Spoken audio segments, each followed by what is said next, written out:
Hello and welcome back to the channel. So today is going to be the first of the actual Lancer builds, displaying some of the fun, wacky things you can do in the system. And we're going to start with the build that I found that actually inspired me to look into Lancer on this channel in the first place, which is a Tokugawa with Threat 8 melee weapons.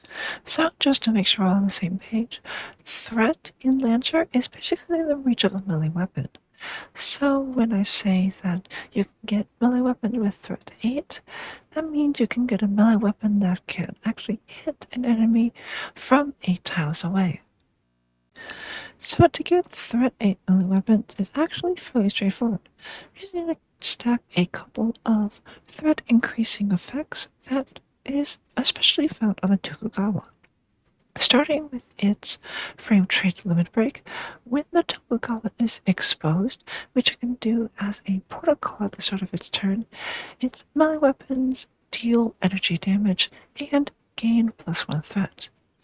And when you activate the core power of the Tokugawa, the melee weapons get an additional +2 threat, for a total of +3 threat just from the core alone.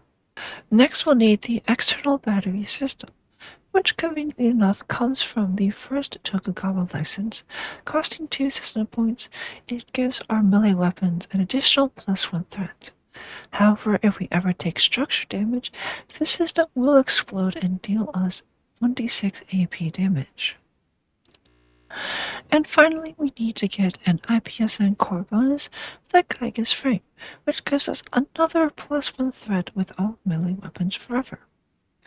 So, with the Tokugawa frame, the external battery system, and the Geiger's Frame core bonus, we get a total of +5 threat on our melee weapons when everything is all added up. So with our +5 threat from our various effects, all we need to do to get Threat 8 at melee attacks is find a melee weapon that starts with +3 threat. And lucky for us, 3 of them exist in the system. The Impact Lance, which comes from the first license of Vlad, the War Bike, which comes from the first Nelson license, and finally the Nanobot Whip, which comes from the third Baylor license. However, since the Tokugawa does not have a heavy mount, and the Nanobot Whip is a heavy weapon, this is unfortunately not available to us, leaving us with only 2 options, the Impact Lance or the War Bike.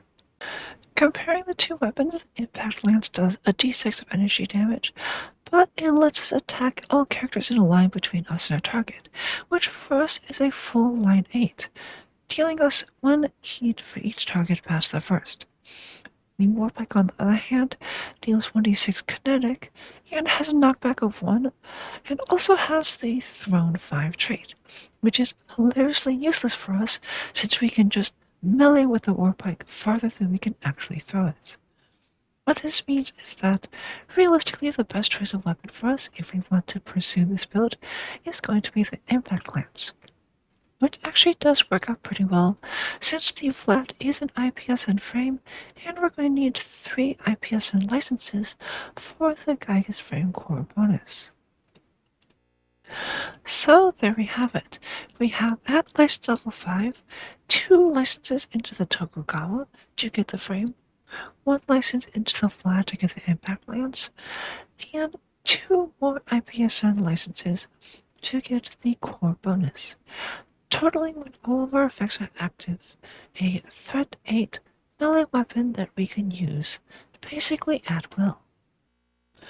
For point of reference, approximately 60% of the weapons in this system have less than or equal to range of 8, which means even though you are using melee weapons, you're actually closer to a mid-range combatant than a true in-your-face melee role, which is actually good for us because even though we can get ridiculous range, a lot of it is extremely fragile. One threat of that range requires us to be exposed, which makes us take double damage. 2 of that threat comes from a core power, of which we only have 1 for an entire mission, and a fourth threat comes from external batteries, which, if you take structure damage, which is going to be much more likely when you're exposed, they explode and not only deal damage to you, but are lost for you forever. What this means, even though you have a enormous control zone around you, you really need to make sure to keep enemies at bay so that you don't explode immediately upon engaging them. And to that matter, I would, as part of this build, also pick up Skirmisher, which lets us, whenever we skirmish, including as part of an Overwatch, we can move 2 spaces before or afterward, which don't provoke engagement, and thus ignore the enemy's Overwatch. What this means is that if someone tries to charge up at us, we can overwatch them because the threat 8 is much longer than most enemy move speeds, so they will trigger overwatch at some point. So we can overwatch as they approach us, stab them, and then move back 2 more spaces, oftentimes actually putting us outside of their movement range.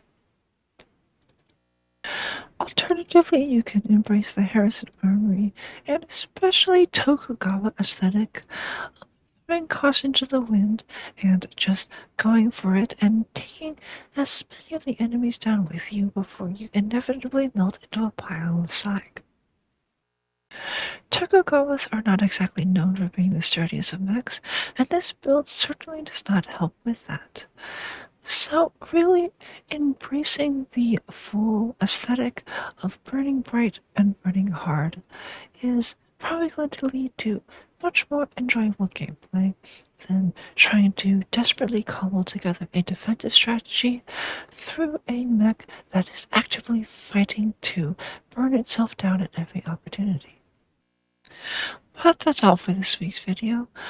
I hope you enjoyed it and had a good laugh with the ridiculousness that can come about stacking all of these +1 threat effects.